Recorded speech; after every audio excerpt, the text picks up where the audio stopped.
तो जब हम डायग्नोसिस की बात करते हैं, for diagnosis perform first of all you have to perform the pregnancy test, okay right.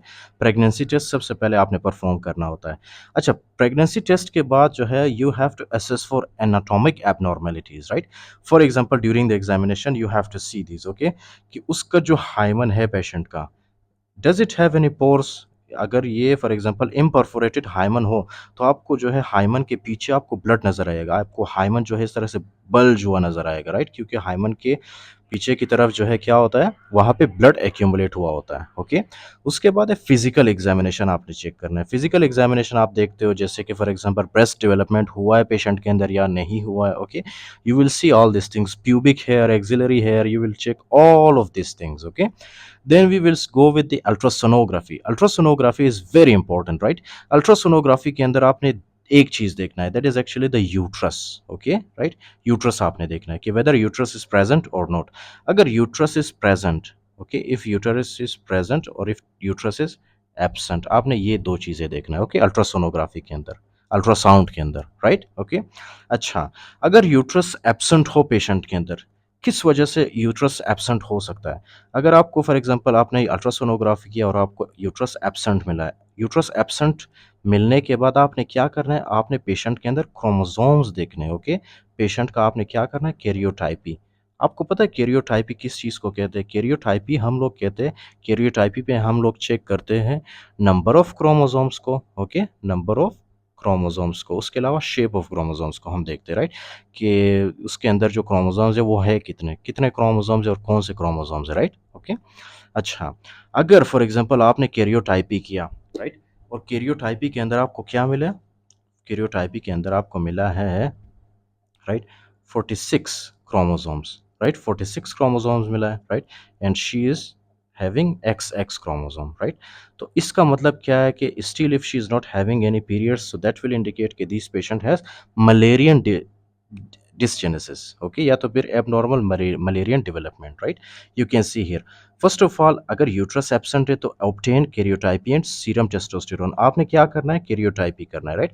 कैरियोटाइपी के अंदर आप क्या देखते हो, क्रोमोसोम्स को देखते हो, okay fine, to assess if patient has abnormal Malarian development, right? अब जैसे ही Mullerian development, abnormal Mullerian development वाले पेशेंट्स आते हैं आपके पास, उनके अंदर क्या होता है, 46 क्रोमोसोम्स होते हैं, ओके। और उनका जो एक्स एक्स क्रोमोसोम होता है उनके बॉडी के अंदर, नॉर्मल फीमेल टेस्टोस्टेरोन लेवल होता है, ओके फाइन। लेकिन इनके साथ मसला क्या होता है, एबनॉर्मल मलेरियन डेवलपमेंट वाले पेशेंट के साथ मसला क्या होता है, कि ये जो पेशेंट्स होते हैं इनके अंदर जो है यूट्रस एब्सेंट होता है, ओके, यूट्रस एब्सेंट होता है, upper one third of vagina absent होता है, राइट, उसके अलावा फिलोपियन ट्यूब एब्सेंट होता है इन पेशेंट्स में, राइट, ओके। अच्छा, अगर आपको कैरियोटाइपी में 46 XX मिले तो दैट विल इंडिकेट कि इसको क्या है, इस पेशेंट को मलेरियन, एबनॉर्मल मलेरियन डेवलपमेंट है, ओके। इंक्लूडिंग दैट आपने कैरियोटाइपी किया, कैरियोटाइपी के अंदर आपको 46 क्रोमोसोम मिले और उस पेशेंट के अंदर XY क्रोमोसोम है, राइट, XY क्रोमोसोम है, तो at that very moment you have to think about the androgen insensitivity syndrome, okay, androgen insensitivity syndrome. अब एंड्रोजन इनसेंसिटिविटी सिंड्रोम में क्या होता है, आई टोल्ड यू कि ये जो पेशेंट्स होते हैं ये होते हैं male patients, right, including that इनके अंदर 46 क्रोमोसोम्स होते हैं, राइट, ओके। लेकिन इनके अंदर जो टेस्टोस्टेरोन के रिसेप्टर्स है वो डिफेक्टिव होते हैं।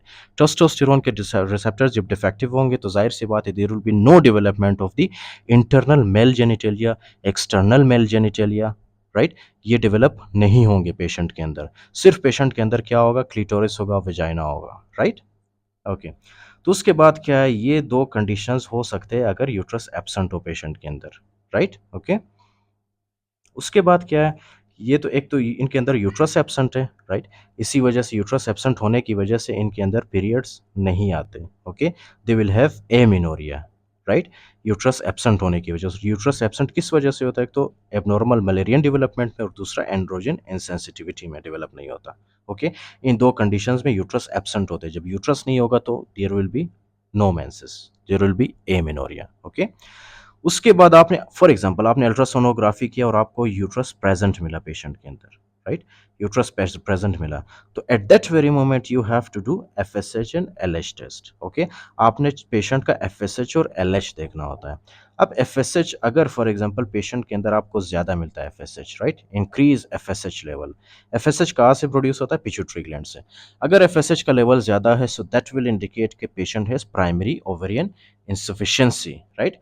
अब प्राइमरी ओवेरियन इंसफिशियंसी क्या है? आई टोल्ड यू कि ये मोस्टली किस में होता है? In the last lecture I told you Turner syndrome में होता है। Okay, fine.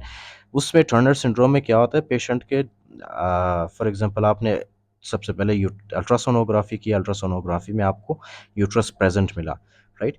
फिर आपने क्या किया? एफएसएच का लेवल आपने चेक किया। एफएसएच का लेवल चेक करने के बाद एफएसएच का लेवल आपको रेज्ड मिला, जो कि क्या बता रहा है कि एफएसएच तो काम कर रहा है, ऊपर से एफएसएच आ रहा है पिट्यूटरी ग्लैंड से, लेकिन वो एफएसएच ओवरीज के ऊपर एक्ट नहीं कर पा रहा क्योंकि ओवरीज नॉन फंक्शनल है, right. Ovaries are not functioning, तो इसीलिए एफएसएच का लेवल बढ़ जाता है। उसके बाद आपने क्या करना होता है? कैरियोटाइप, या आपने पेशेंट के अंदर देखना होता है कि ठीक है प्राइमरी एफएसएच का लेवल ज़्यादा है, लेकिन क्यों ज़्यादा है, किस वजह से ज़्यादा है? So for that you have to do karyotype. Karyotype के अंदर आप देखते हो कि क्रोमोसोम्स कौन कौन से होते हैं प्रेजेंट पेशेंट के अंदर, राइट।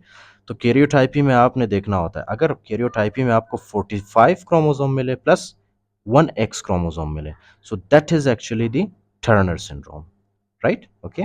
इंक्लूडिंग दैट आपने फॉर एग्जांपल एफएसएच का लेवल चेक किया और एफएसएच का लेवल आपको नॉर्मल या तो फिर लेस देन नॉर्मल मिला, right, okay. So that will actually indicate कि पेशेंट हैज सेंट्रल हाइपोगोनाडिज्म या constitutional growth, right. That basically means कि पेशेंट के या तो हाइपोथैलेमस के अंदर कोई मसला या तो फिर पिट्यूटरी ग्लैंड के अंदर कॉन्स्टिट्यूशनल ग्रोथ डिले भी हो सकता है पेशेंट को, मायर्स serum prolactin and thyrotropin, right.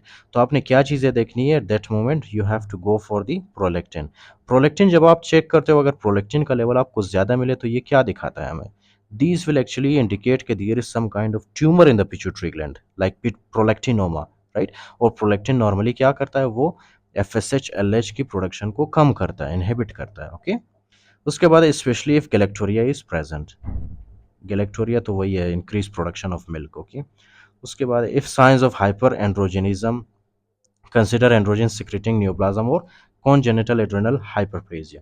Congenital adrenal hyperplasia we will discuss these in very detail, okay, fine, कि इसमें होता क्या है, understood। if hypertensive evaluate for congenital adrenal hyperplasia 17 hydroxylase and 11 hydroxylase deficiencies, fine, so we'll discuss these in very detail in the separate lecture, okay। उसके बाद treatment में आपने क्या देना है? This is very obvious, okay. अगर constitutional growth delay का मतलब ये होता है कि patient will become mature, patient will have their menses, okay, but after some time, so you have to wait, okay. अगर कॉन्स्टिट्यूशनल ग्रोथ डिले का मतलब ये होता है कि पेशेंट उसको फॉर एग्जांपल मैच्योर होने में ज़्यादा टाइम लगता है, okay, more than normal. Hypogonadism began hormone replacement therapy with estrogen alone at the lowest dose. Begins cyclic estrogen or progesterone therapy 12 to 18 months later if the uterus is present. Right, तो ये है आपने दूसरा आपने क्या करना है? Hormone replacement therapy. अगर कोई एनाटॉमिकल डिफेक्ट है so it requires surgical intervention, right. अगर obviously if there is some kind of anatomical abnormality then you have to correct it with the help of the surgery, right।